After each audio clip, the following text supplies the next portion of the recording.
റാക്കോ പ്രിജാൻഡോ സംവിധാനം ചെയ്ത് 2024 ഇറങ്ങിയ ഒരു ഇന്തോനേഷ്യൻ ഹൊറർ ത്രില്ലർ ചിത്രമാണ് പാരാ ബെറ്റിന പെങ്കിക്കുട്ട് ഇബ്ലീസ് 2.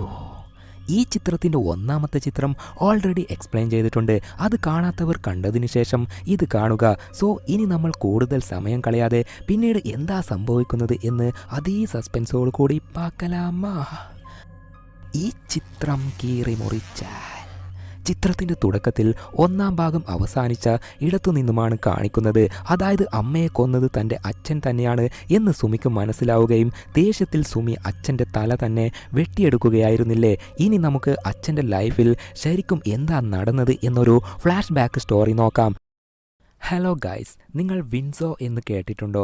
നമ്മുടെ ക്യാപ്റ്റൻ കൂൾ പോലും ഇപ്പോൾ വിൻസോയിൽ കളിക്കുന്നു. കാരണം ഈ ഒരു ആപ്ലിക്കേഷനിൽ 100-ലധികം ഗെയിമുകൾ ഉണ്ട്. ഞാൻ കളിച്ചു കാണിച്ചു തരാം. വിൻസോ മാനിയയിലേക്ക് പോവുക, നിങ്ങളുടെ പ്രിയപ്പെട്ട ഗെയിം തിരഞ്ഞെടുക്കുക. വിൻസോ ലൂഡോ കളിച്ച് ഞാൻ നിങ്ങൾക്ക് കാണിച്ചു തരാം. മത്സരം ആരംഭിക്കുന്നു. 3 പേർ കൂടി എൻ്റെ കൂടെ ചേർന്നിട്ടുണ്ട്. അങ്ങനെ കളി തുടങ്ങി. കുറച്ച് നിമിഷങ്ങൾക്ക് ശേഷം മീ ഷോട്ട്. ഞാൻ ഈ ഗെയിം വിജയിച്ചു. എൻ്റെ വാലറ്റിലേക്ക് നേരിട്ട് ക്രെഡിറ്റ് ചെയ്ത യഥാർത്ഥ പണം ഞാൻ നേടി.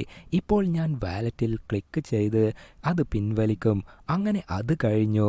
ഇത് വളരെ സിമ്പിളാണ്. ക്യാരം, ക്രിക്കറ്റ്, പൂൾ തുടങ്ങി 100 ഗെയിമുകളിൽ നിങ്ങളുടെ പ്രിയപ്പെട്ട ഗെയിം കളിക്കുകയും എന്നെപ്പോലെ പണം നേടുകയും ചെയ്യാം. അതിനാൽ ഡിസ്ക്രിപ്ഷനിൽ നൽകിയിരിക്കുന്ന ലിങ്കിൽ നിന്ന് വിൻസോ ഡൗൺലോഡ് ചെയ്ത് ഇപ്പോൾ തന്നെ പണം നേടൂ. നിങ്ങളുടെ വാലറ്റിൽ 550 രൂപ ബോണസ് നേടൂ. ഇനി നമുക്ക് അച്ഛൻ്റെ ലൈഫിൽ ശരിക്കും എന്താ നടന്നത് എന്നൊരു ഫ്ലാഷ് ബാക്ക് സ്റ്റോറി നോക്കാം. സുമിയുടെ അച്ഛന് കല്യാണം കഴിക്കുന്നതിന് മുൻപ് മറ്റൊരു പെണ്ണുമായി പ്രണയത്തിലായിരുന്നില്ലേ? സെമ്പക എന്നൊരു പെണ്ണുമായി അച്ഛന് ഒരുപാട് ഇഷ്ടമായിരുന്നു. കല്യാണം കഴിക്കാൻ തീരുമാനിച്ചിരുന്നു. അതിനുവേണ്ടി അച്ഛൻ അച്ഛൻ്റെ അമ്മയോട് പറയാൻ വീട്ടിലോട്ട് കൂട്ടിക്കൊണ്ടു പോവുകയും ചെയ്തു. എന്നിട്ട് ഇതാണ് ഞാൻ കല്യാണം കഴിക്കാൻ ആഗ്രഹിക്കുന്ന പെൺകുട്ടി എന്ന് പറഞ്ഞ് പരിചയപ്പെടുത്തി കൊടുത്തെങ്കിലും അമ്മയ്ക്ക് സെമ്പകയെ കണ്ടപ്പോൾ തന്നെ ഇഷ്ടമായിരുന്നില്ല. എടാ ബഗഡ, മര്യാദയ്ക്ക് ഇവളെയും കൂട്ടി ഇവിടുന്ന് പോയിക്കോ, എനിക്കിവളെ ഇഷ്ടമല്ല എന്ന് പറഞ്ഞ് ആട്ടിയിറക്കുകയായിരുന്നു. ഇനി എന്താ ചെയ്യേണ്ടത് എന്ന് പോലും അറിയാതെ സെമ്പകയെയും കൂട്ടി ഒരു വീടെടുത്ത് തൽക്കാലം ആ വീട്ടിൽ അവളെ താമസിക്കുകയായിരുന്നു. എന്നാൽ അവിടെ താമസിപ്പിച്ച് പോയ അച്ഛൻ ദിവസങ്ങൾ കടന്നുപോയിട്ടും തിരിച്ചു വന്നിട്ടേയില്ല. അങ്ങനെ ഓരോ ദിവസവും കടന്നു പോകവേ ഒരു ദിവസം സെമ്പകയ്ക്ക് ഒരു ഷോക്കിംഗ് ആയ വാർത്ത കേട്ടു. അത് എന്താണെന്ന് വെച്ചാൽ അയാൾ അമ്മ പറയുന്നത് അനുസരിച്ച് മറ്റൊരു പെണ്ണുമായി കല്യാണം ഉറപ്പിച്ച് നടത്താൻ പോവുകയാണ് എന്ന് ആ വാർത്ത കേട്ട് സെമ്പക നേരെ കല്യാണം നടക്കുന്ന മണ്ഡപത്തിൽ എത്തി. ഇത് ശരിയാണോ? എന്നെ സ്നേഹിച്ച് പറ്റിച്ച് മറ്റൊരു കല്യാണം കഴിക്കുന്നത് ശരിയാണോ? ഇല്ല, ഞാൻ ഇതിന് സമ്മതിക്കില്ല എന്നു പറഞ്ഞു ഒച്ച വെക്കാൻ തുടങ്ങി. എന്നാൽ എത്ര ബഹളം ഉണ്ടാക്കിയിട്ടും ആ കല്യാണം അലങ്കോലമാക്കാൻ അവളെ കൊണ്ട് പറ്റിയില്ല. അങ്ങനെ അയാൾ തന്നെ പറ്റിച്ച് മറ്റൊരു കല്യാണം കഴിച്ചത് താങ്ങാനാവാതെ ഇനി ഞാൻ ജീവനോടെ നിൽക്കില്ല എന്ന് തീരുമാനിച്ച് ആത്മഹത്യ ചെയ്യാൻ കഴുത്തിൽ കയറിട്ട് തൂങ്ങി നിൽക്കുന്ന ആ ഒരു സമയത്ത് അവളുടെ മുന്നിൽ ആ സാത്താൻ വന്നു നിൽക്കുകയായിരുന്നു. എന്നിട്ട് പറയുന്നു, എടി മണ്ടിപ്പെണ്ണെ, ഒരു തെറ്റും ചെയ്യാത്ത നീ എന്തിനാണ് മരിക്കുന്നേ? നീ ഒരിക്കലും മരിക്കാൻ പാടില്ല. ഇനി അങ്ങോട്ട് നീ ഏതു പാതയിലൂടെ സഞ്ചരിക്കണം എന്ന് ഞാൻ പറഞ്ഞു തരാം. നീ എൻ്റെ കൂടെ വാ എന്ന് പറഞ്ഞ് സാത്താൻ അവളെ കൂട്ടിക്കൊണ്ടുപോയി അവളെ മയക്കിയെടുത്ത് സാത്താൻ അവളുടെ കൂടെ ഡിങ്കോൾഫ് ചെയ്യുകയായിരുന്നു. എന്നിട്ട്, ഏയ് സെമ്പക, നിന്റെ ശരീരം വിലമതിക്കാത്ത ഒന്നാണ്. നിന്റെ ശരീരം ഒരു തവണ അനുഭവിച്ചവർ വീണ്ടും വീണ്ടും നിന്റെ അടുത്തേക്ക് വന്നുകൊണ്ടേയിരിക്കും. അതുകൊണ്ട് നിന്റെ ജീവിതം മുന്നോട്ട് കൊണ്ടുപോകാൻ നിനക്ക് ഇതിലും വലിയ ഒരു മാർഗം മറ്റൊന്നുമില്ല. നിന്റെ ഈ ശരീരം വച്ച് നിന്റെ ശരീരം വിറ്റ് നീ ജീവിക്ക് എന്നൊക്കെ പറഞ്ഞ് സാത്താൻ മോട്ടിവേഷൻ കൊടുക്കുകയും അങ്ങനെ അതിനുശേഷം സെമ്പക വ്യഭിചാരം ചെയ്യാൻ തുടങ്ങിയത്. സെമ്പക പലരുമായി വ്യഭിചരിച്ച് ജീവിക്കാൻ തുടങ്ങി. അങ്ങനെ ഇവളുടെ അടുത്തേക്ക് ഒരുപാട് പേർ വരികയും ഒടുവിൽ സെമ്പക ഒരു വലിയ പണക്കാരിയായി മാറുകയായിരുന്നു. സെമ്പക അങ്ങനെ പണക്കാരിയായെങ്കിലും അവളെ സ്നേഹിച്ച് പറ്റിച്ച സുമിയുടെ അച്ഛൻ്റെ ജീവിതം അങ്ങനെയായിരുന്നില്ല. അയാളുടെ അമ്മ മരിക്കുകയും മരിക്കുന്നതിന് മുൻപ് ഒരുപാട് കടങ്ങൾ ബാക്കി വെച്ചാണ് മരിച്ചത്. അതിനാൽ അമ്മയുടെ മരണശേഷം സ്വന്തമായിരുന്ന വീടൊക്കെ വിറ്റ് കടയും അടച്ച് ഇവർ ഇപ്പോൾ വലിയൊരു കഷ്ടപ്പാടിൽ ആണുള്ളത്. അങ്ങനെ കഷ്ടപ്പാടിലിരിക്കുമ്പോൾ വീണ്ടും സുമിയുടെ അച്ഛന് വീണ്ടും സെമ്പകയുമായി ഒരു ഇഷ്ടം തോന്നുകയാണ്. അതിനാൽ അയാൾ സെമ്പകയുടെ കാലിൽ വീണ് എന്നോട് ക്ഷമിക്കണേ സെമ്പക, ഞാൻ നിനക്ക് ദ്രോഹം ചെയ്തു അല്ലേ, എന്നോട് ക്ഷമിക്കണേ, എനിക്കിപ്പോൾ നിന്റെ സ്നേഹം മനസ്സിലായി എന്നൊക്കെ പറയുകയാണ്. സെമ്പകയ്ക്ക് അയാളുടെ മേൽ ഒരു ദേഷ്യം വെറുപ്പ് ഒക്കെ ഉണ്ടെങ്കിലും അതിൽ കൂടുതൽ സ്നേഹമാണുള്ളത്. അതിനാൽ ഇപ്പോൾ അയാളെ ആട്ടിവിടുന്നതിന് പകരം സെമ്പക അയാളെ വീണ്ടും സ്നേഹിക്കാൻ തുടങ്ങി. കാരണം ഒരിക്കൽ സെമ്പക ഇയാളെ ഒരുപാട് സ്നേഹിച്ചിരുന്നു. അങ്ങനെ ആ ഒരു സന്തോഷവേളയിലാണ് വളയിൽ സെമ്പക എന്ന് പേരെഴുതി അയാൾ സെമ്പകയ്ക്ക് കൊടുത്തത്. അതേപോലെ അയാൾക്ക് ഒരുപാട് കടങ്ങളൊക്കെയുണ്ട് എന്ന് മനസ്സിലാക്കി ഒരുപാട് പണം കട വീട്ടാനുള്ള പണം അയാൾക്ക് കൊടുക്കുകയും ചെയ്തു. എന്നിട്ട് അടച്ചുപൂട്ടിയ സൂപ്പ് കട വീണ്ടും സ്റ്റാർട്ട് ചെയ്യാൻ പറയുകയും ചെയ്തു. അങ്ങനെ വീണ്ടും സൂപ്പ് കട ഓപ്പൺ ചെയ്ത് കട നല്ല രീതിയിൽ നടത്തിക്കൊണ്ടു പോവുകയാണ്. അങ്ങനെ ആ പ്രേമത്തിന്റെ ഇടയിൽ സെമ്പക ഗർഭിണിയാവുകയും ചെയ്തു. അങ്ങനെ അയാൾ സ്വന്തം ഭാര്യയുടെ വീട്ടിലേക്ക് പോകാതെ സെമ്പകയുടെ കൂടെ പരിചരിച്ചുകൊണ്ടും സൂപ്പ് കട നടത്തിക്കൊണ്ടും നിൽക്കുകയാണ്.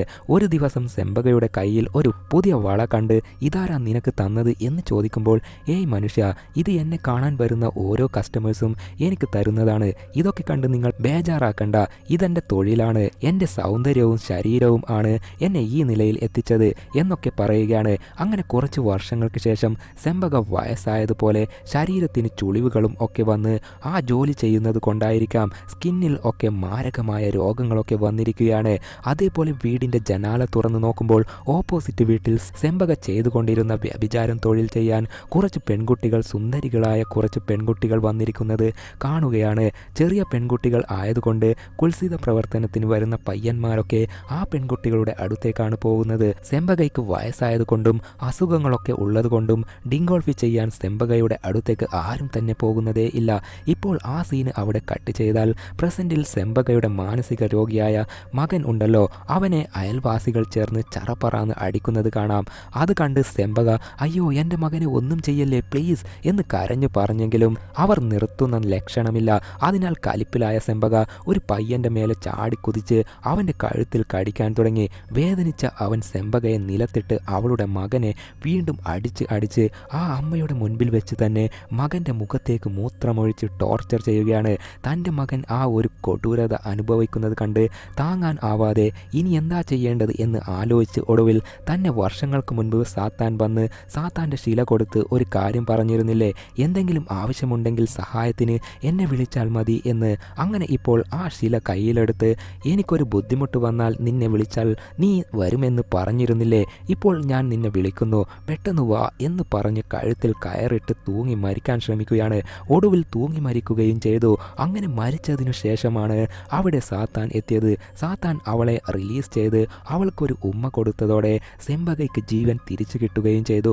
അതിനുശേഷം സാത്താൻ എന്തിനാ എന്നെ വിളിച്ചത്, ഇപ്പോൾ എൻ്റെ എന്ത് സഹായമാണ് നിനക്ക് വേണ്ടത് എന്ന് ചോദിക്കുമ്പോൾ, നഷ്ടപ്പെട്ട എനിക്ക് കിട്ടിക്കൊണ്ടിരുന്ന മര്യാദ എനിക്ക് തിരിച്ചു കിട്ടണം, നഷ്ടപ്പെട്ട എൻ്റെ ശരീരം എനിക്ക് തിരിച്ചു കിട്ടണം, എനിക്ക് പഴയതുപോലെ ആയി മാറണം. ശരി, നീ ചോദിച്ചതൊക്കെ ഞാൻ അതേപോലെ നിനക്ക് തിരിച്ചു തരാം, എന്നാൽ നീ എനിക്ക് വേണ്ടി എന്ത് ചെയ്യും എന്ന് ചോദിക്കുമ്പോൾ, പകരം ഞാൻ എന്തും വേണേലും ചെയ്യാം എന്ന് സെമ്പക പറയുകയാണ്. അതെയോ, എങ്കിൽ ഒരു കാര്യം ചെയ്യേ, നീ പ്രസവിച്ച നിന്റെ മകൻ ഉണ്ടല്ലോ, അവൻ്റെ ജീവൻ എനിക്ക് വേണം, അവൻ്റെ രക്തം എനിക്ക് വേണം, തരുമോ? അത് കേട്ട് അവൾക്ക് ഭയങ്കര ഷോക്ക് ആവുകയാണ്. എന്ത്, എൻ്റെ മകൻ്റെ ജീവനോ? അവനാണ് എൻ്റെ ലോകം, അവൻ്റെ ജീവൻ നിങ്ങൾക്ക് തന്നാൽ ഞാൻ എങ്ങനെയാ സന്തോഷമായിട്ട് ജീവിക്കുന്നത്? അന്നേരം സാത്താൻ, എടേ നീ വിചാരിക്കുന്നത് പോലെ നിന്റെ മകൻ അത്ര നല്ലവൻ ഒന്നുമല്ല, ഭയങ്കര മോശമായ പയ്യനാണ്, ആ സാരിയുടെ അനിയത്തിയെ കാട്ടിലിട്ട് കൊന്നവനാണ്, കൊന്നതിന് ശേഷം അവളെ പീഡിപ്പിച്ച് കളഞ്ഞവനാണ്, അങ്ങനെ ഒരുത്തനെ സംരക്ഷിച്ചിട്ട് എന്താണ് കാര്യം? അതിനാൽ അവനെ കൊന്ന് അവൻ്റെ രക്തം എനിക്ക് ബലിയായി നൽക് എന്ന് പറയുകയാണ്. ഇതേ നേരമാണ് സാരിയും സാത്താനെ ഉപയോഗിച്ച് ആഭിചാരം ചെയ്തു തൻ്റെ അനിയത്തിയെ കൊന്നവനെ കൊടൂരമായി കൊല്ലണമെന്ന് പറഞ്ഞ് കൂടോത്രം ചെയ്തത്. അങ്ങനെ കൂടോത്രം ചെയ്തത് കൊണ്ടാണ് സാരിയുടെ അനിയത്തിയെ കൊന്ന് പീഡിപ്പിച്ച സെമ്പകയുടെ മാനസിക രോഗിയായ മകൻ എന്തൊക്കെയോ അസ്വസ്ഥത തോന്നി പിടഞ്ഞുകൊണ്ടിരിക്കുന്ന ആ ഒരു അവസ്ഥയിൽ നിൽക്കുമ്പോൾ അതേ നേരം സാത്താൻ പറഞ്ഞത് അനുസരിച്ച് സെമ്പക കത്തിയെടുത്ത് മകൻ്റെ കഴുത്ത് മുറിച്ച് കൊലപ്പെടുത്തി മുഖത്തെ തോല് ഊരി മാറ്റി കയ്യിലെടുത്ത് ഒരുമാതിരി ചിരിക്കുകയാണോ കരയുകയാണോ എന്നറിയില്ല, അലറുകയാണ്. അങ്ങനെ അതിനുശേഷമാണ് സെമ്പക ആ വളയും എടുത്ത് സാരിയെ കാണാൻ പോയി സാരിയുടെ കയ്യിൽ കൊടുത്തതും. എന്നിട്ട് അവളുമായി ഒരു ഡീൽ ഉറപ്പിച്ചിരുന്നു. അതായത്, ഞാൻ ആഗ്രഹിക്കുന്നത് പോലെ എന്നെ ഒരു സുന്ദരിയാക്കി മാറ്റിയാൽ നിന്റെ അനിയത്തിയെ ആരാണ് കൊന്നത് എന്നും ശ്മശാനത്തിൽ നിന്നും നിന്റെ അനിയത്തിയെ ആരാണോ കുഴിച്ചെടുത്തോണ്ട് പോയത് എന്നും എന്നും ഞാൻ പറഞ്ഞു തരാം. അങ്ങനെ സാരി ആ ഡീലിന് സമ്മതിക്കുകയും ശേഷം സെമ്പകയുടെ മകൻ്റെ മുഖത്തെ തോല് ഊരിയെടുത്തിരുന്നില്ലേ, ആ തോലിൽ നിന്നും രക്തം എടുത്ത് ആ രക്തത്തെ സെമ്പകയ്ക്ക് കൊടുത്ത് കുടിക്കാൻ പറയുകയും അവളത് കുടിക്കുകയും ചെയ്തു. അതിനുശേഷം സാത്താനെ ധ്യാനിച്ചതോടുകൂടി സെമ്പക പഴയതുപോലെ സുന്ദരിയായി മാറുകയും ചെയ്തു. കണ്ണാടി നോക്കി അവളുടെ സൗന്ദര്യം അവൾ തന്നെ ആസ്വദിക്കുകയാണ്. അതൊക്കെ കണ്ട് സാരി, ഏയ് സെമ്പക, നിനക്കിപ്പോൾ പുതിയൊരു ജീവിതം കിട്ടിയിരിക്കുകയാണ്.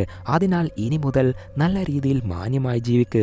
പഴയതുപോലെ വ്യഭിചാരം ചെയ്ത് ആ ഒരു ജോലി ചെയ്ത് ജീവിക്കരുത്. നീ പറഞ്ഞ പോലെ ഞാൻ നിന്നെ സുന്ദരിയാക്കി മാറ്റി. അതിനാൽ ഇനി പറ, എൻ്റെ അനിയത്തിയെ ആരാ കൊന്നത്? അവളുടെ ഡെഡ് ബോഡി ആരാണ് കൊണ്ടുപോയത്? ആരാണെന്ന് പറ എന്ന് പറയുമ്പോൾ സെമ്പക എല്ലാ കാര്യവും പറയുകയാണ്. അതായത് ആദ്യം അനിയത്തിയും ആ ഡോക്ടറും പ്രേമിച്ചിരുന്നു. അതിലൂടെ അനിയത്തി ഗർഭിണിയായി. ഡോക്ടർ ഗർഭം നശിപ്പിക്കാൻ പറഞ്ഞപ്പോൾ അനിയത്തിക്ക് അതിന് സമ്മതമല്ലായിരുന്നു. അതിനാൽ ഡോക്ടർ അവളെ കൊല്ലാൻ തീരുമാനിച്ചു. അതിനുവേണ്ടി എൻ്റെ മകനെ ഉപയോഗിച്ചു മകന് എങ്ങനെ ഒരു കൊല ചെയ്യണം, എങ്ങനെ ഡിങ്കോൾഫ് ചെയ്യണം എന്നൊക്കെ ഡോക്ടർ എൻ്റെ മാനസിക രോഗിയായ മകന് പഠിപ്പിച്ചു കൊടുത്തു. മനോനില തെറ്റിയ എൻ്റെ മകൻ ആര് എന്ത് പറഞ്ഞാലും അത് വിശ്വസിക്കും, അതേപോലെ അനുസരിക്കും. അതേപോലെ ഇക്കാര്യത്തിലും ഡോക്ടർ പറയുന്നത് അനുസരിച്ച് നിന്റെ അനിയത്തിയെ എൻ്റെ മകൻ കൊന്ന് പീഡിപ്പിക്കുകയായിരുന്നു. അതേപോലെ അവൻ ചെയ്ത തെറ്റിന് അവന് ശിക്ഷ കിട്ടുകയും ചെയ്തു. എൻ്റെ മകൻ മരിച്ചു. എന്നാൽ തെറ്റ് ചെയ്ത 2 പേർ ഇപ്പോഴും ജീവനോടെ ഉണ്ട്. അതിൽ മെയിൻ കുറ്റവാളി ആ ഡോക്ടറാണ്. മറ്റൊരുത്തി സുമിയാണ് നിന്റെ അനിയത്തിയുടെ ബോഡി ശ്മശാനത്തിൽ നിന്നും കുഴിച്ചെടുത്ത് കൊണ്ടുപോയത്. അങ്ങനെ അതൊക്കെ മനസ്സിലാക്കിയ ശേഷമാണ് സാരി നേരെ ആ ഡോക്ടറിൻ്റെ വീട്ടിലേക്ക് പോയത്. എന്നിട്ട് സെമ്പകയുടെ വളയും കൊടുത്ത് ശേഷം ഡോക്ടറിനെ കാറ്റിൽ പറത്തി ചുമരിൽ ഒട്ടിച്ചു നിർത്തി കയ്യിൽ ആണിയടിച്ചു നിർത്തി കുടൽമാല കീറി മുറിച്ച് എടുത്ത് കൊടൂരമായി കൊല്ലുകയായിരുന്നു. ഇതൊക്കെ ഫസ്റ്റ് പാർട്ടിൽ കണ്ടതല്ലേ? അതിനുശേഷം ഇപ്പോൾ സാത്താൻ നൽകിയ വരം കൊണ്ട് സെമ്പക സുന്ദരിയായി മാറിയതാണല്ലോ. അതേപോലെ സാരി പറഞ്ഞത് അനുസരിക്കാതെ വീണ്ടും സെമ്പക പഴയതുപോലെ വ്യഭിചാര തൊഴിൽ ചെയ്യാൻ തന്നെ തീരുമാനിക്കുകയും ചെയ്തു.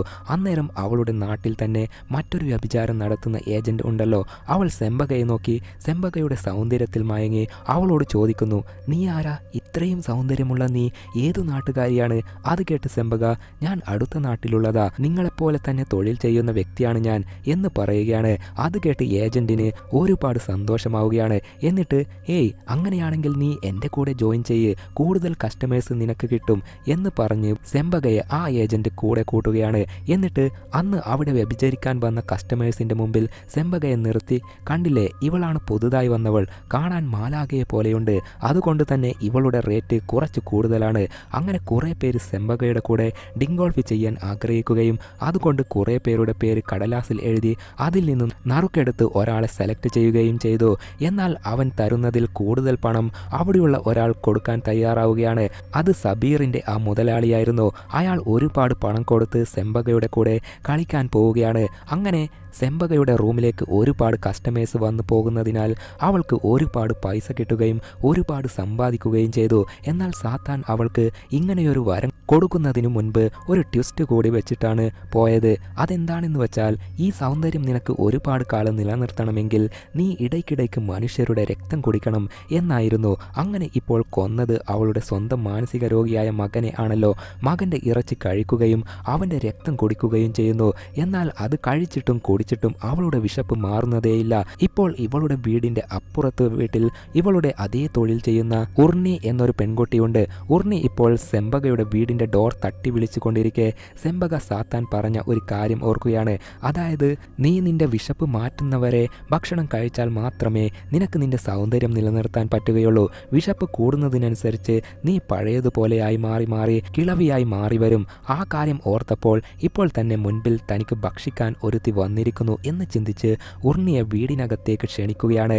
അവൾക്ക് കൂടുതൽ സംശയം തോന്നാതിരിക്കാൻ സെമ്പക മുഖത്ത് ഒരു മാസ്ക് വെച്ച് മറച്ചിരുന്നു. സെമ്പകയോട് അവൾ ചോദിക്കുന്നു, ഞങ്ങളുടെ അടുത്ത് വരുന്നതിനേക്കാൾ കൂടുതൽ കസ്റ്റമർ നിങ്ങളുടെ അടുത്താണല്ലോ വരുന്നത്, അതിന് കാരണം എന്താ? നിങ്ങളുടെ സൗന്ദര്യം ആണോ എന്ന് ചോദിക്കുമ്പോൾ, ഏയ് അല്ല, ആൺകുട്ടികളെ മയക്കാൻ സൗന്ദര്യം മാത്രം പോരാ, മറ്റു ചിലത് നമ്മൾ കാണിക്കണം, അതൊരു സീക്രട്ടാണ്.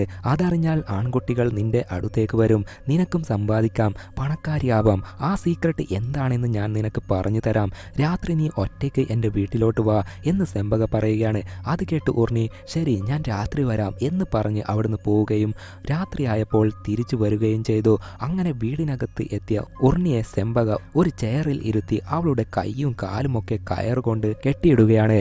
എന്തിനാ എൻ്റെ കൈയും കാലും ഒക്കെ കെട്ടിയിടുന്നത് എന്ന് ചോദിക്കുമ്പോൾ നീയല്ലേ എന്നെ പോലെ ആകണം എന്ന് പറഞ്ഞത്, അതിനാൽ കുറച്ചു നേരം മിണ്ടാതിരിക്കെ, ഞാനെല്ലാം പറഞ്ഞു തരാം എന്ന് പറഞ്ഞ് സെമ്പക ഒരു കത്തിയെടുത്ത് അവളുടെ കൈക്ക് ഒരൊറ്റ വെട്ടി മുറിച്ചെടുക്കുകയാണ്. അന്നേരം വേദന കൊണ്ട് അവൾ അലറി പിടയുമ്പോൾ സെമ്പക ആണെങ്കിൽ കയ്യിൽ നിന്നും ഒഴുകുന്ന രക്തം ആർത്തിയോടെ കുടിക്കാൻ തുടങ്ങി.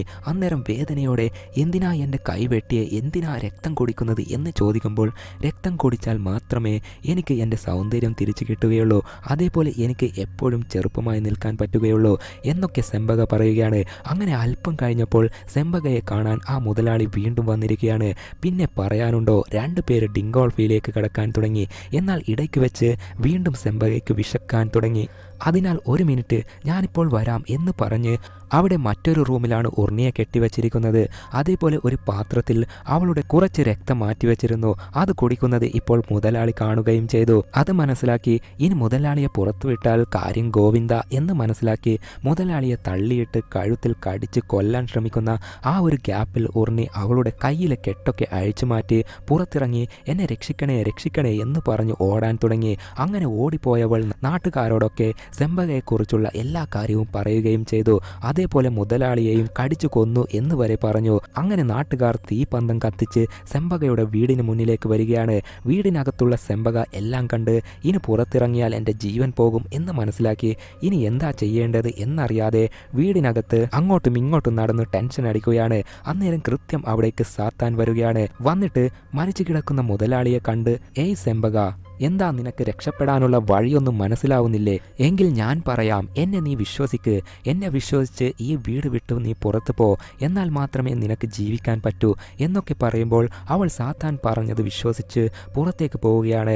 അന്നേരം നാട്ടുകാർ അവളുടെ തലയ്ക്ക് അടിച്ച് ബോധം കെടുത്തി ഒരു കൂട്ടിൽ അടച്ചു വെക്കുകയും ചെയ്തു. അതേപോലെ സെമ്പക ഇപ്പോൾ രക്തം കുടിക്കാത്തതിനാൽ അവളുടെ ശരീരം പഴയതുപോലെയായി മാറാൻ തുടങ്ങി. അതിനാൽ ഇപ്പോഴാണ് ഇതൊക്കെ ചെയ്തത് സെമ്പകയാണ് എന്ന് നാട്ടുകാർ മൊത്തം അറിയുന്നത്. അതിനാൽ സെമ്പകയെ കെട്ടി നിർത്തി ചാട്ടവാർ കൊണ്ട് അടിക്കാൻ തുടങ്ങി.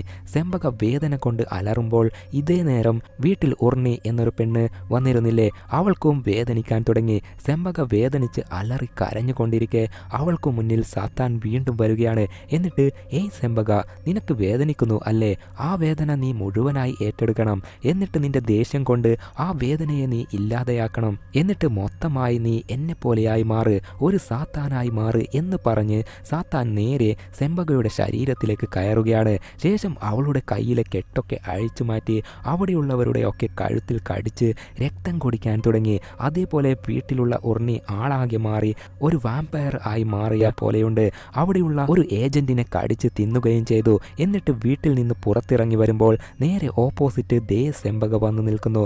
അന്നേരം ഉർണി, നീ എൻ്റെ രക്തം കുടിച്ച് എന്നെ സാത്താനെ പോലെയാക്കി മാറ്റിയല്ലേ, നിന്നെ ഞാൻ കൊല്ലും എന്ന് പറയുമ്പോൾ നീ എന്താടി ഓവറായി സംസാരിക്കുന്നത്, നീയല്ലേ എൻ്റെ വീട്ടിലേക്ക് വന്നത്, അല്ലാതെ ഞാൻ നിന്റെ വീട്ടിലേക്ക് വന്നില്ലല്ലോ എന്നൊക്കെ സെമ്പക പറഞ്ഞുകൊണ്ടിരിക്കെ രണ്ടുപേർക്കിടയിൽ വഴക്ക് അടിപിടി ഒക്കെ നടക്കുകയാണ്. ആ വഴക്കിൽ അവസാനം സെമ്പക ഉർണിയുടെ കഴുത്ത് തിരിച്ച് കൊലപ്പെടുത്തുകയും ചെയ്തു. അന്നേരം അവിടേക്ക് സാത്താൻ വന്നിട്ട് അടിപൊളി, ഞാൻ എന്താണോ മനസ്സിൽ വിചാരിച്ചത് അതൊക്കെ അതേപോലെ നടക്കുന്നുണ്ട്. അതുമാത്രമല്ല സെമ്പക, നീ ഓരോരുത്തരെയും കടിച്ചതോടെ അവരും എൻ്റെ അടിമകളായി മാറി. അതേപോലെ ഇനി എന്താ ചെയ്യേണ്ടത് എന്ന് അവർക്കൊക്കെ നീ വേണം പറഞ്ഞു മനസ്സിലാക്കി കൊടുക്കാൻ എന്നൊക്കെ സാത്താൻ പറയുകയാണ്. അങ്ങനെ ഇപ്പോഴാണ് ഫസ്റ്റ് പാർട്ടിൻ്റെ ക്ലൈമാക്സ് ഭാഗം കാണിക്കുന്നത്. അവിടെ സുമി അവളുടെ അച്ഛനെ കൊന്ന് അമ്മയെ ഏത് സ്ഥലത്താണോ കുഴിച്ചു മൂടിയതോ അതേ സ്ഥലത്ത് തന്നെ അച്ഛൻ്റെ ബോഡിയും കുഴിച്ചു മൂടി ആ സ്ഥലം വിട്ട് പുറത്ത് വന്നിരുന്നില്ലേ. അന്നേരം ഓപ്പോസിറ്റായി സാരി വന്നു നിന്നിരുന്നില്ലേ. എന്നിട്ട് എൻ്റെ അനിയത്തിയുടെ ബോഡി എവിടെ എന്ന് ചോദിച്ചിരുന്നില്ലേ. അന്നേരം അവിടേക്ക് തലയിൽ തുണി മൂടി വന്നിരുന്നില്ലേ. അത് മറ്റാരുമല്ല, സാത്താൻ്റെ ആത്മാവ് കയറിയ സെമ്പകയായിരുന്നു. അത് കണ്ട് സുമി നീയാണ് എൻ്റെ കുടുംബം തന്നെ തകരാൻ കാരണം എന്ന് പറഞ്ഞ് വഴക്കിടാൻ തുടങ്ങി. അന്നേരം സാരി എടി നീ എന്തിനാ എൻ്റെ അനിയത്തിയുടെ ബോഡി ശ്മശാനത്തിൽ നിന്ന് മോഷ്ടിച്ചു കൊണ്ടുപോയത് എന്ന് പറഞ്ഞ് അങ്ങനെ 3 പേരും അവിടെ പരസ്പരം യുദ്ധം ചെയ്യാൻ തുടങ്ങി. അതൊക്കെ കണ്ട് സാത്താൻ പരസ്പരം വഴക്കുണ്ടാക്കുന്നത് നിർത്ത്, നിങ്ങൾക്കിത് യുദ്ധം ചെയ്യാനുള്ള സമയമല്ല, എന്തെന്നാൽ പുറത്ത് ഇതിനേക്കാൾ വലിയ പ്രശ്നം കാത്തിരിപ്പുണ്ട്, നമ്മളെ തകർക്കാൻ ഒരുപാട് ശത്രുക്കൾ ഒളിഞ്ഞിരിപ്പുണ്ട് എന്നൊക്കെ പറഞ്ഞുകൊണ്ടിരിക്കെ പെട്ടെന്ന് പുറത്തുനിന്ന് ഒരു പയ്യൻ അകത്ത് ആരെങ്കിലും ഉണ്ടോ എന്ന് ചോദിക്കുകയും ആ വോയിസ് കേട്ട സുമി നേരെ പുറത്തിറങ്ങി നോക്കുമ്പോൾ അവൻ പറയുന്നു, ഞാനൊരു വഴിപോക്കനാണ്, എൻ്റെ നാട്ടിലേക്ക് പോകുന്ന വഴിയാണ്, പക്ഷേ നേരം ഇരുട്ടിപ്പോയി, ഇന്ന് ഞാൻ ഇവിടെ താമസിക്കട്ടെ എന്ന് അവൻ ചോദിക്കുകയാണ്. അത് കേട്ട് ശരി നീ ഇന്ന് ഇവിടെ താമസിച്ചോ എന്ന് പറഞ്ഞ് സുമി അവനെ വീട്ടിലേക്ക് കൂട്ടിക്കൊണ്ടു പോവുകയാണ്. എന്നിട്ട് നീ ഇവിടെ ഇരിക്ക്, നീ ഭയങ്കര ക്ഷീണിതനാണെന്ന് തോന്നുന്നു, നിനക്ക് ഞാൻ വെള്ളം കൊണ്ടുവരാം എന്ന് പറഞ്ഞ് സുമി കിച്ചണിലേക്ക് പോവുകയാണ്. അന്നേരം ആ പയ്യനെ കണ്ട സെമ്പകയ്ക്കും സാരിക്കും അവൻ്റെ മേൽ ചെറിയൊരു ഡൗട്ട് വരികയാണ്. എന്തെന്നാൽ ഈ ഗ്രാമത്തിലെ 3/4 ആൾക്കാരും മരിച്ചുപോയി, അതേപോലെ പുറത്തുനിന്നും ഒരു വഴിപോക്കനും ഈ ഗ്രാമത്തിൽ കയറാറില്ല, കയറിയാൽ അവൻ്റെ ജീവൻ തന്നെ പോകും, പുറത്തുനിന്നും ഈ ഗ്രാമത്തിലേക്ക് മാത്രമേ ആൾക്കാർക്ക് വരാൻ പറ്റുകയുള്ളൂ, ഇതുവഴി മറ്റേ ഗ്രാമത്തിലേക്ക് കടന്നു പോകാൻ ആർക്കും പറ്റില്ല, അപ്പോൾ നീ ആരാ, എന്തിനാ ഇവിടെ വന്നത് എന്ന് ചോദിക്കുമ്പോൾ അവൻ കാര്യങ്ങൾ പറയാൻ തുടങ്ങി. നീ പറഞ്ഞത് ശരിയാണ്, ഞാൻ ഒരു വഴിപോക്കനല്ല, ഞാൻ വഴി തെറ്റിയാണ് ഈ ഗ്രാമത്തിൽ എത്തിയത്. അത് ശരി, എങ്കിൽ ഇവിടുന്ന് എത്രയും പെട്ടെന്ന് പോയിക്കോ, അല്ലെങ്കിൽ നിന്റെ കാര്യം പോക്കാണ് എന്ന് പറയുമ്പോൾ അങ്ങനെയൊന്നും സംഭവിക്കില്ല, എനിക്ക് ഒന്നും സംഭവിക്കില്ല, ഞാൻ ഇന്ന് രാത്രി ഇവിടെ താമസിച്ചേ പോവുകയുള്ളൂ എന്നവൻ പറയുകയാണ്. അത് കേട്ട് ചിരിച്ചുകൊണ്ട് അത് ശരി, നിന്റെ ജോലി എന്താ എന്ന് ചോദിക്കുമ്പോൾ ദുഷ്ടശക്തികളെ ഉന്മൂലനാശം ചെയ്യലാണ് എൻ്റെ ജോലി എന്ന് അവൻ പറയുകയാണ്. അന്നേരം സുമി അവന് കുടിക്കാനായി വെള്ളം കൊണ്ടുവരികയാണ്. ആ വെള്ളത്തിൽ സാരി എന്തോ ഒന്ന് കലക്കി അവന് കൊടുക്കുകയാണ്. അവൻ ആണെങ്കിൽ ദൈവത്തെ പ്രാർത്ഥിച്ച് വെള്ളം ഒരു കൂസലുമില്ലാതെ കുടിക്കുകയും ചെയ്തു. അന്നേരം 3 പേർക്കും ഒരു കാര്യം മനസ്സിലായി, പയ്യൻ ഇവിടേക്ക് ചുമ്മാ വന്നതല്ല, സാത്താൻ്റെ അടിമകളായി നിൽക്കുന്ന ഈ 3 പേരെയും തീർക്കാനാണ് അവൻ വന്നത് എന്ന് ഇവർക്ക് മനസ്സിലാവുകയും ചെയ്തു. പിന്നെ ഒന്നും നോക്കിയില്ല, 3 പേരും കത്തിയെടുത്ത് അവനെ കൊല്ലാൻ ശ്രമിക്കുകയാണ്. ആ ശ്രമത്തിൽ നൈസായിട്ട് ചെറുതായി അവൻ്റെ വയറ്റിലേക്ക് മുറിയുകയും ചെയ്തു. ഒരു ഘട്ടത്തിൽ സാരി സുമിയോട് ഇപ്പോൾ നമ്മുടെ എതിരാളിയെ നമ്മൾ തീർത്തു, എന്നാൽ നമ്മുടെ കാര്യം ഇവിടെ തീർന്നില്ല, എന്തിനാ എൻ്റെ അനിയത്തിയുടെ ബോഡി ശ്മശാനത്തിൽ നിന്ന് മോഷ്ടിച്ചത് എന്ന് പറഞ്ഞ് അവർ 2 പേരും പരസ്പരം യുദ്ധം ചെയ്യാൻ തുടങ്ങി. അതിനിടയിൽ സെമ്പക ഭ്രാന്ത് പിടിച്ചവളെ പോലെ ഹേയ് സുമി, നിന്റെ അച്ഛൻ എവിടെ, എൻ്റെ സ്നേഹിതൻ എവിടെ എന്ന് പറഞ്ഞ് ആ വീട്ടിലേക്ക് ഓടിക്കയറി അവിടെ കുഴിച്ചു മൂടിയ അച്ഛൻ്റെ ഡെഡ് ബോഡി മാന്തിയെടുക്കാൻ തുടങ്ങി. അതേപോലെ അവിടെ 2 പേരും വഴക്കിടുന്ന ആ ഒരു ഘട്ടത്തിൽ ആ പയ്യൻ ആ സ്ഥലം വിട്ട് അവിടുന്ന് ഓടിപ്പോവുകയാണ്. അവൻ്റെ പേര് അഹമ്മദ് എന്നാണ്. അതേപോലെ അകത്ത് സെമ്പക സുമിയുടെ അച്ഛൻ്റെ തല മാന്തി പുറത്തെടുത്ത് തലയിൽ കെട്ടിപ്പിടിച്ച് കൊഞ്ചിക്കൊണ്ടിരിക്കുകയാണ്. എന്നിട്ട് എൻ്റെ സ്നേഹിതനെ എനിക്ക് കിട്ടി, എനിക്ക് അവനെ കിട്ടി എന്ന് പറഞ്ഞ് തലയുമായി ആ വീട് വിട്ട് പുറത്തേക്ക് ഇറങ്ങി ഓടാൻ തുടങ്ങി. അന്നേരം പുറകെ അവളെ പിടികൂടാൻ സുമിയും ഓടിക്കൊണ്ടിരിക്കെ സാരിയാണെങ്കിൽ മറ്റൊരു വശത്തു കൂടി ഓടിപ്പോവുകയും ചെയ്തു. ഇതേ നേരം നേരത്തെ കാട്ടിലേക്ക് ഓടിപ്പോയ ആ വെട്ടുകൊണ്ട അഹമ്മദ് കാട്ടിൽ അവശനായി കിടക്കുമ്പോൾ അവിടേക്ക് അഹമ്മദിന്റെ അസിസ്റ്റന്റ് വന്ന് അവനെയും കൂട്ടി രക്ഷപ്പെടുത്തി കൊണ്ടുപോവുകയും ചെയ്തു. അതേപോലെ സുമിയുടെ അച്ഛൻ്റെ തല എടുത്തു കൊണ്ടുവന്നിരുന്നില്ലേ, ആ തല അച്ഛൻ്റെ ശരീരത്തിലേക്ക് തന്നെ തുന്നിക്കെട്ടി വെക്കാൻ തുടങ്ങി. അതേപോലെ സുമി സാരിയുടെ അനിയത്തിയുടെ ബോഡി വീട്ടിലേക്ക് കൊണ്ടുവന്ന് ആ ശരീരം കഷ്ണങ്ങളാക്കി കറി വെച്ചിരുന്നില്ലേ, അതിൽ അവളുടെ തല മാത്രം ബാക്കിയുണ്ടായിരുന്നു. ആ തല ഇപ്പോൾ സാരി കയ്യിലെടുത്തിട്ട് വിടില്ല, ഒരുത്തിയെയും ഞാൻ വെറുതെ വിടില്ല, എൻ്റെ അനിയത്തിയുടെ ശരീരം ആരൊക്കെയാണോ കഴിച്ചതോ അവരൊക്കെ ഓരോരുത്തരായി നാശമായി പോകട്ടെ എന്നൊക്കെ പറഞ്ഞ് തലയോട്ടി മുന്നിൽ വെച്ച് കൂടോത്രം ചെയ്യാൻ തുടങ്ങി. അങ്ങനെ കൂടോത്രം ചെയ്തുകൊണ്ടിരിക്കെ സുമിയുടെ സൂപ്പ് കടയിൽ നിന്നും ആരൊക്കെയാണോ സാരിയുടെ അനിയത്തിയുടെ ശരീരം കഴിച്ചതോ അവരൊക്കെ രക്തം ഛർദ്ദിക്കാൻ തുടങ്ങി. രക്തം മാത്രമല്ല, ആ രക്തത്തോടൊപ്പം മുൾക്കമ്പി ആണിയൊക്കെ ഛർദ്ദിക്കുകയാണ്. അതൊക്കെ കണ്ട സാരിയുടെ അച്ഛൻ ഇതൊക്കെ എൻ്റെ മകളാണ് ചെയ്യുന്നത് എന്ന് മനസ്സിലാക്കി അവളുടെ വീട്ടിലേക്ക് വന്ന് എന്തിനാ അങ്ങനെയൊക്കെ ചെയ്തത് എന്ന് ചോദിക്കുമ്പോൾ എൻ്റെ അനിയത്തിയുടെ ശരീരം ആരൊക്കെയാണോ കറി വെച്ച് കഴിച്ചതോ അവർക്ക് വേണ്ട ശിക്ഷയാണ് ഞാൻ കൊടുത്തത് എന്ന് പറയുകയാണ്. എടി, കൂടോത്രം എന്നത് ഒരു തെറ്റായ തീരുമാനമാണ്, ഇനി അങ്ങനെ ഒന്നും ചെയ്യാൻ നിൽക്കരുത്, ഇതോടെ നിർത്തിക്കോ. അതേപോലെ നിന്റെ കൂടോത്രം ഏറ്റ എല്ലാരെയും ഒരു പയ്യൻ ചികിത്സിച്ച് നേരെയാക്കി. ആ പയ്യൻ അന്ന് വീട്ടിലേക്ക് വന്ന് കുത്തേറ്റ് ഓടിപ്പോയ അഹമ്മദാണെന്ന് മനസ്സിലാവുകയും ചെയ്തു. ഇതേ നേരം സുമി ഉറക്കത്തിൽ നിന്ന് ഉണർന്നു നോക്കുമ്പോൾ അവിടെ എന്തോ തുണി കൊണ്ട് മൂടിയതുപോലെ കാണുകയാണ്. അത് തുറന്നു നോക്കുമ്പോൾ അതിൽ ആണിയും കമ്പിയും മനുഷ്യന്റെ തലമുടി ഒക്കെയുണ്ട്. ഇതൊക്കെ ചെയ്തത് സാരിയാണെന്ന് അവൾക്ക് മനസ്സിലായി. പെട്ടെന്ന് അവിടേക്ക് സാത്താൻ വന്നിട്ട് അതെ, ഇതൊക്കെ ചെയ്തത് സാരിയാണ്, അവളുടെ ശരീരം കറിവെച്ചത് ആരൊക്കെയാണ് കഴിച്ചതോ അവരൊക്കെ രക്തം ഛർദ്ദിച്ചു കൊണ്ടിരിക്കുകയാണ്. പക്ഷേ നീ പേടിക്കേണ്ട, നിന്നെ രക്ഷിക്കാൻ, നിന്നെ സംരക്ഷിക്കാൻ ആണ് ഞാൻ വന്നത്. നിന്നെ മാത്രമല്ല, നിങ്ങൾ 3 പേരെയും, സാരിയെയും സുമിയെയും സെമ്പകയെയും എനിക്ക് രക്ഷിക്കണം. അതാണ് എൻ്റെ ജോലി. അന്നേരം സുമി, ദേ ഇങ്ങോട്ട് നോക്ക്, ഇവിടെ നടക്കുന്ന കാര്യങ്ങൾക്കൊന്നും എനിക്ക് ഒന്നും ഒരു വിഷയമേ അല്ല. കാരണം ഈ ശപിക്കപ്പെട്ട നാട്ടിൽ നിന്നും ഞാൻ പോവുകയാണ്. അത് കേട്ട് സാത്താൻ, എന്ത്, നീ പോവുകയാണോ? എങ്ങനെ നീ പോവും? നിന്റെ കുടുംബത്തെ നാശമാക്കിയ സെമ്പക ഇവിടെയാണുള്ളത്. അവളോട് പ്രതികാരം ചെയ്യാതെ നീ ഇവിടം വിട്ട് പോവുകയാണോ? ശരി, നീ പോയിക്കോ. എന്നാൽ സെമ്പക നിന്റെ അച്ഛനെ ജീവനോടെ തിരിച്ചു കൊണ്ടുവരാൻ ശ്രമിക്കുകയാണ്. അങ്ങനെ സംഭവിച്ചാൽ മരിച്ചു പോയാലും നിന്റെ അച്ഛന് സമാധാനം ഉണ്ടാവില്ല. അച്ഛൻ്റെ ആത്മാവ് സ്വർഗത്തിൽ പോകാൻ പറ്റാതെയും നരകത്തിൽ പോകാൻ പറ്റാതെയും അതിനിടയിൽപ്പെട്ട് പ്രേതാത്മാവായി അലഞ്ഞു കഷ്ടപ്പെട്ട് നടക്കേണ്ടി വരും. അതൊക്കെ കേട്ട സുമിക്ക് ദേഷ്യം അടങ്ങാനാവുന്നില്ല. എന്തെന്നാൽ അച്ഛൻ അത്രയും തെറ്റുകൾ ചെയ്തിട്ടുണ്ടെങ്കിലും മകൾ എന്ന നിലയിൽ അച്ഛനോട് സുമിക്ക് ഒരുപാട് ഇഷ്ടവും ഉണ്ട്. അതിനാലാണ് സുമിക്ക് ഇത്രയും ദേഷ്യം വരുന്നത്. ഇതേ നേരം സാരിയെയും സെമ്പകയെയും കാണാം. രണ്ടുപേരും ഒരു ഡീൽ ഉണ്ടാക്കുകയാണ്. സുമിയെ കൊന്ന് അവളുടെ കഥ അവസാനിപ്പിക്കണം. അതിന് നീ എനിക്ക് സഹായം ചെയ്യണം സെമ്പക. അങ്ങനെ ചെയ്താൽ നീ ആഗ്രഹിച്ചതുപോലെ സുമിയുടെ മരിച്ചുപോയ അച്ഛനെ ജീവനോടെ കൊണ്ടുവരാൻ ഞാൻ സഹായിക്കാം. അതേപോലെ സുമിയുടെ രക്തം കുടിച്ച് നിനക്ക് വീണ്ടും നിന്റെ സൗന്ദര്യം നിലനിർത്താനും പറ്റും. സാരി പറഞ്ഞ ആ ഡീല് കേട്ട് സെമ്പകയ്ക്ക് അതിൽ ഇഷ്ടം തോന്നുകയാണ്. സുമിയെ കൊല്ലുന്നതിന് എനിക്ക് ഒരു പ്രശ്നവുമില്ല. എനിക്ക് എൻ്റെ സ്നേഹിതനെ ജീവനോടെ തിരിച്ചു കിട്ടിയാൽ മതി.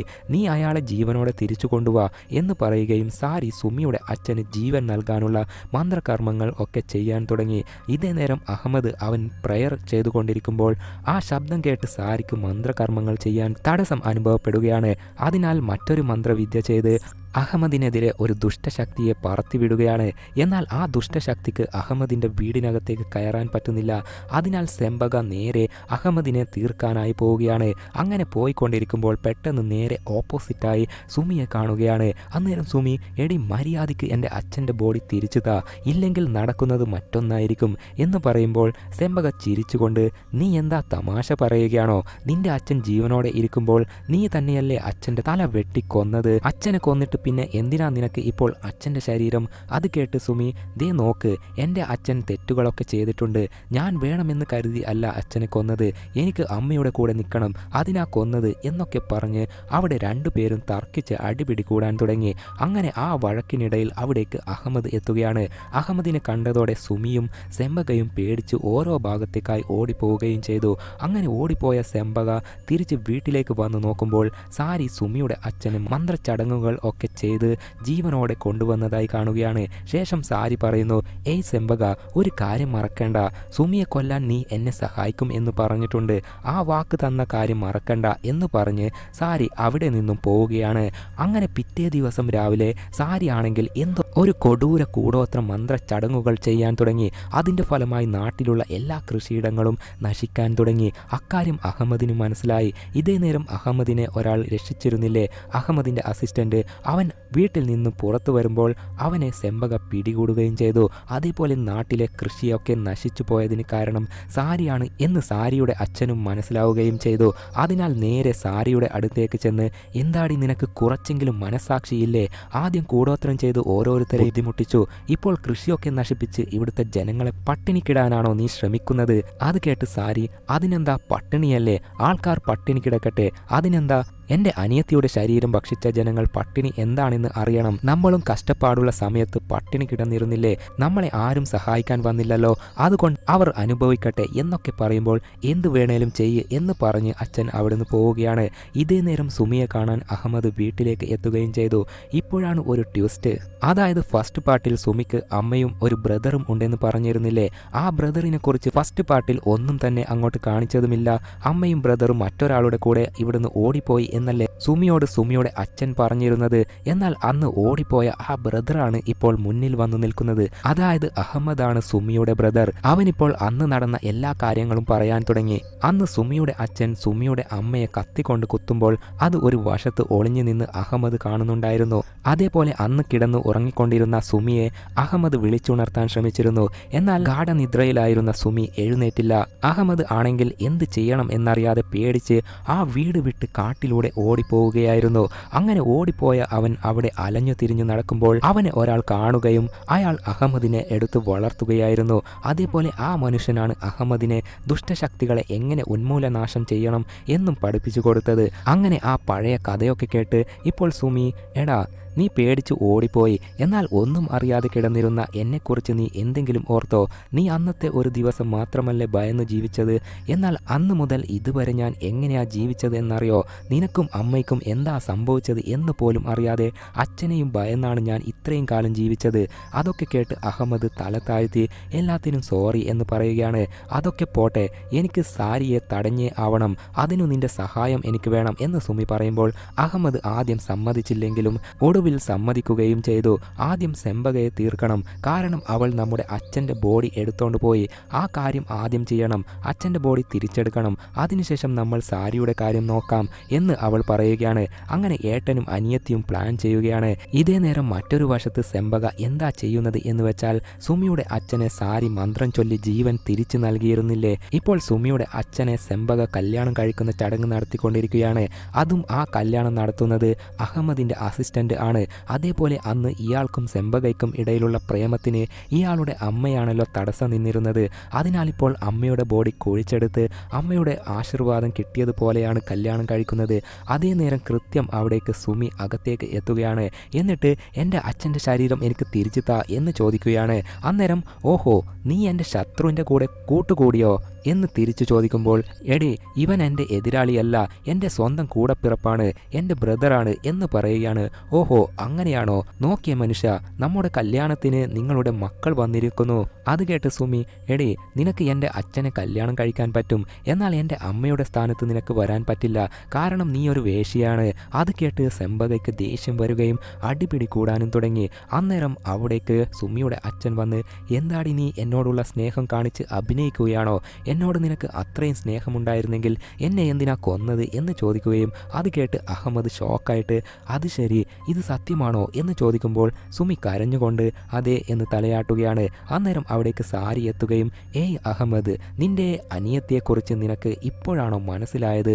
സുമി നീ ഉദ്ദേശിക്കുന്നതിലും ഭയങ്കര മോശമായ പെണ്ണാണ് എന്ന് പറഞ്ഞ് സാരിയും സുമിയും തമ്മിൽ ഫൈറ്റ് നടക്കവേ അവിടേക്ക് സെമ്പക വന്ന് തടഞ്ഞു നിർത്തുകയാണ്. അന്നേരം സാരി, എന്താ സെമ്പക, സുമിയുടെ അച്ഛനെ ഞാൻ ജീവനോടെ തിരിച്ചു തന്നു, പകരം നീ എന്നെ സഹായിക്കാമെന്ന് പറഞ്ഞതല്ലേ, എന്നെ വിട്, സുമിയെ എനിക്ക് കൊല്ലണം കൊല്ലണം എന്ന് പറയുമ്പോൾ ഇന്നെൻ്റെ കല്യാണമാണ്, ഈ കല്യാണം നടക്കുന്ന ദിവസം ഞാൻ ആരെയും കൊല്ലില്ല എന്ന് സെമ്പക പറയുകയാണ്. ആ ഒരു വാക്ക് പോരാട്ടം നടക്കുന്നതിനിടയിൽ സുമി അവിടുന്ന് രക്ഷപ്പെട്ട് കാട്ടിലൂടെ ഓടിപ്പോകാൻ തുടങ്ങി. അന്നേരം പുറകിലൂടെ അഹമ്മദ് വന്നിട്ട്, ഏയ് സുമി അവിടെ നിൽക്ക്, അയാൾ പറഞ്ഞതൊക്കെ സത്യമാണോ? നീയാണോ നമ്മുടെ അച്ഛനെ കൊന്നത് എന്ന് ചോദിക്കുമ്പോൾ, അതെ ഞാനാണ് കൊന്നത്, നമ്മുടെ അമ്മയെ അച്ഛൻ കത്തിക്കൊണ്ട് കുത്തിക്കൊന്നത് നീ നേരിട്ട് കണ്ടതല്ലേ, നമ്മുടെ അമ്മയെ കൊന്നത് കൊണ്ടാണ് ഞാൻ അച്ഛനെ കൊന്നത്. അത് കേട്ട് അഹമ്മദ്, എന്തിനാ നീ ഇത്രയും ധൃതി കാട്ടിയത്, ഞാൻ നിന്നെ രക്ഷിക്കാനാ വന്നേ എന്തൊക്കെ പറഞ്ഞെങ്കിലും സുമി അത് സമ്മതിക്കുന്നില്ല. ഇല്ല, നിന്നെ കൊണ്ട് എന്നെ രക്ഷിക്കാൻ കഴിയില്ല, എന്തായാലും ഞാൻ മരിക്കും, അതിനാൽ ഇനി നിന്റെ കൈ കൊണ്ട് തന്നെ എന്നെ കൊല്ല് കൊല്ല് എന്ന് പറഞ്ഞു കൊണ്ടിരിക്കെ, എടി നീ മരിച്ചാൽ നീ ചെയ്ത തെറ്റൊക്കെ തീരുമോ? തെറ്റ് തിരുത്താൻ വേണ്ടി ശ്രമിക്കണം, അങ്ങനെ ചെയ്താൽ മാത്രമേ കുറച്ച് പേരെങ്കിലും നിന്നെ അംഗീകരിക്കുകയുള്ളൂ എന്നൊക്കെ അഹമ്മദ് പറഞ്ഞെങ്കിലും സുമി അതിനൊന്നും മൈൻഡ് കൊടുക്കാൻ നിൽക്കാതെ, എന്ത് പറഞ്ഞാലും ഞാൻ ചെയ്തത് തെറ്റാണ്, അതുകൊണ്ട് ഞാൻ ഈ നാട് വിട്ടു പോകാൻ പോവുകയാണ് എന്ന് പറഞ്ഞ് റെഡിയായി പോകുമ്പോൾ, ശരി ഇതാണ് നിന്റെ തീരുമാനമെങ്കിൽ ഞാനും വരാം എന്ന് പറഞ്ഞ് അഹമ്മദും അവളുടെ പുറകെ പോവുകയാണ്. എന്നാൽ സുമിക്ക് വീട്ടിലെത്തിയപ്പോൾ എന്തായി എന്നറിയില്ല, മനസ്സ് മാറി, ഇപ്പോൾ നമ്മൾ പോകുന്നത് വേണ്ട, രാവിലെ നേരം വെളുത്തിട്ട് ഈ ഗ്രാമം വിട്ടു പോകാം എന്ന് പറയുകയാണ്. എന്നാൽ അഹമ്മദ്, അത് വേണ്ട, ഇവിടെ എന്തോ പ്രശ്നമുണ്ട്, അതുകൊണ്ട് നമുക്ക് ഇപ്പോൾ തന്നെ ഇവിടം വിട്ടു പോകാം എന്ന് പറയുകയാണ്. ഇതേ നേരം സാരിയാണെങ്കിൽ സുമിയെ കൊല്ലാനുള്ള മന്ത്ര കൂടോത്ര കാര്യങ്ങളൊക്കെ ചെയ്തുകൊണ്ടിരിക്കുകയാണ്. ഇതേ നേരം മറ്റൊരു വശത്ത് അഹമ്മദിനെ വളർത്തിയ ഒരു ഗുരു ഉണ്ടല്ലോ, ആ ഗുരു അഹമ്മദിനെ രക്ഷിക്കാനുള്ള മന്ത്രം ചടങ്ങുകൾ ഒക്കെ ചെയ്തുകൊണ്ടിരിക്കുകയാണ്. ഇതേ നേരം അഹമ്മദിനാണെങ്കിൽ അവൻ്റെ കണ്ണിന് അവൻ്റെ ഉമ്മയുടെ പ്രേതം വന്ന് നിൽക്കുന്നത് കാണുകയാണ്. എന്താ അഹമ്മദേ, നിന്റെ കൺമുമ്പിൽ വെച്ചല്ലേ നിന്റെ അച്ഛൻ എന്നെ കുത്തിക്കൊന്നത്, എനിക്ക് വേണ്ടി കാര്യങ്ങൾ ചെയ്യാതെ എന്തിനാ ഇവിടം വിട്ടു പോകുന്നത് എന്ന് ചോദിക്കുമ്പോൾ, ഇല്ല ഉമ്മ, ഞാൻ നിങ്ങളെ വിട്ടു പോകില്ല എന്ന് പറഞ്ഞുകൊണ്ടിരിക്കെ ഇവിടെ ഇങ്ങനെയൊക്കെ കാര്യങ്ങൾ നടക്കുന്നു എന്ന് അഹമ്മദിൻ്റെ ഗുരുവിന് മനസ്സിലാവുകയും അഹമ്മദിനെ രക്ഷിക്കാനായി ഗുരു വന്നുകൊണ്ടിരിക്കുകയാണ്. അഹമ്മദിന് മരിച്ചുപോയ ഉമ്മയെയാണ് കാണാൻ പറ്റുന്നത് എങ്കിൽ സുമിക്ക് മരിച്ചുപോയ അച്ഛനെയാണ് കാണാൻ പറ്റുന്നത്. മോളെ സുമി, എന്നെ രക്ഷിക്ക് രക്ഷിക്ക് എന്ന് അച്ഛൻ പറഞ്ഞുകൊണ്ടിരിക്കെ അവിടേക്ക് മറ്റൊരുത്തൻ കൂടി പ്രേതമായി വരികയാണ്. ഇവൻ ആരാണെന്ന് വെച്ചാൽ ഒന്നാമത്തെ പാർട്ടിൽ സുമിക്ക് ഒരു ലവർ ഉണ്ടായിരുന്നില്ലേ, അവനെ സുമി തന്നെ വെട്ടി നുറുക്കി കൊന്നിരുന്നില്ലേ, അവനാണ് ഇപ്പോൾ പ്രേതമായി സുമിയെ പിടികൂടാനായി കൈ നീട്ടി അടുത്തേക്ക് വന്നുകൊണ്ടിരിക്കുന്നത്. സുമിക്ക് ഇതൊക്കെ സാരിയാണ് കൂടോത്രം ചെയ്ത് വിട്ടത് എന്ന് മനസ്സിലായി. അതിനാൽ ഏയ് സാരി വേണ്ട, നിർത്ത് നിർത്ത് എന്ന് സുമി പറയുമ്പോൾ സാരിയാണെങ്കിൽ കൂടോത്രം നിർത്താതെ ചെയ്തുകൊണ്ടിരിക്കുകയാണ്. എന്നിട്ട് ഒരു പാവക്കുട്ടിയുടെ രൂപം ഉണ്ടാക്കി മന്ത്രം ചൊല്ലി അതിൻ്റെ കഴുത്ത് ഞെരിച്ചു കൊണ്ടിരിക്കെ ഇതേ നേരം അഹമ്മദിൻ്റെ കഴുത്തും ഞെരിങ്ങാൻ തുടങ്ങി. അന്നേരം അവനാണെങ്കിൽ ദൈവത്തെ വിളിച്ച് പ്രാർത്ഥിക്കുകയാണ്. ആ പ്രാർത്ഥനയുടെ ഫലമായി സാരിയുടെ കൂടോത്ര മന്ത്രം അവിടെ തടസ്സപ്പെടുകയാണ്. അതിനാൽ സുമിയും അഹമ്മദും ആപത്തിൽ നിന്നും രക്ഷപ്പെടുകയും ചെയ്തു. ഇതേ നേരം സാരിയുടെ അച്ഛൻ തൻ്റെ മകൾ മറ്റൊരാളെ കൊല്ലാൻ വേണ്ടി കൂടോത്രം ചെയ്യുന്നുണ്ട് എന്നറിഞ്ഞ് എന്തിനാടി നീ ഇങ്ങനെയൊക്കെ ചെയ്യുന്നേ, ഇനി എത്ര പേരെ നീ കൊല്ലും എന്ന് പറഞ്ഞ് ദേഷ്യത്തിൽ അവിടെയുള്ള പൂജാ സാധന സാമഗ്രികൾ ഒക്കെ എറിഞ്ഞ് ചവിട്ടി ഉടച്ചു കളയുകയാണ്. അത് കണ്ട് കലിപ്പിലായ സാരി അത് തൻ്റെ അച്ഛനാണെന്ന് പോലും നോക്കാതെ കത്തിയെടുത്ത് അച്ഛൻ്റെ നെഞ്ചിലേക്ക് ചറപറാന്ന് കുത്തി കൊല്ലുകയും ചെയ്തു. അങ്ങനെ പിറ്റേ ദിവസം രാവിലെ അഹമ്മദും സുമിയും കാട്ടുവഴിയിലൂടെ രക്ഷപ്പെട്ടു പോയിക്കൊണ്ടിരിക്കെ പെട്ടെന്ന് സാത്താനെ സുമിയുടെ കണ്ണിന് കാണാൻ തുടങ്ങി. സാത്താൻ പറയുന്നു, ഇത് ആരാണെന്ന് അറിയോ, നിന്നെ ഇത്രയും ഇഷ്ടപ്പെടുന്ന നിന്റെ ചേട്ടനല്ലേ, എന്നാൽ നിനക്ക് കഷ്ടപ്പാട് ഉള്ളപ്പോൾ നീ വേദനകൾ അനുഭവിക്കുന്ന സമയത്തൊക്കെ ഇവൻ എവിടെയായിരുന്നു അറിയോ, ഇവൻ്റെ ജീവിതം അടിച്ചു പൊളിക്കുകയായിരുന്നു.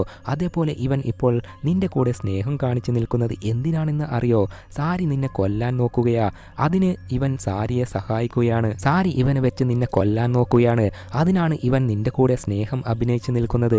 അതുമാത്രമല്ല നീ എന്തൊക്കെ പാപം ആണ് ചെയ്തത് ആലോചിച്ച് നോക്ക്, നിന്റെ അച്ഛനെ നീ കൊന്നു, സാരിയുടെ അനിയത്തിയുടെ ഡെഡ് ബോഡി തോണ്ടിയെടുത്ത് ആ ശരീരത്തെ മുറിച്ച് കറി വെച്ച് ഈ ഗ്രാമത്തിലുള്ളവർക്ക് കഴിക്കാൻ കൊടുത്തു.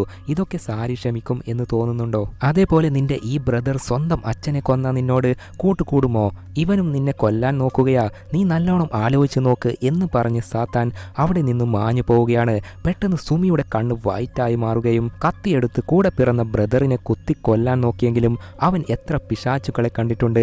പോരാടി മന്ത്രം ചൊല്ലി സുമിയുടെ തലയിൽ കൈവച്ച് പ്രാർത്ഥിച്ച് അവളുടെ ശരീരത്തിലെ സാത്താനെ ഒഴിപ്പിക്കുകയും ചെയ്തു.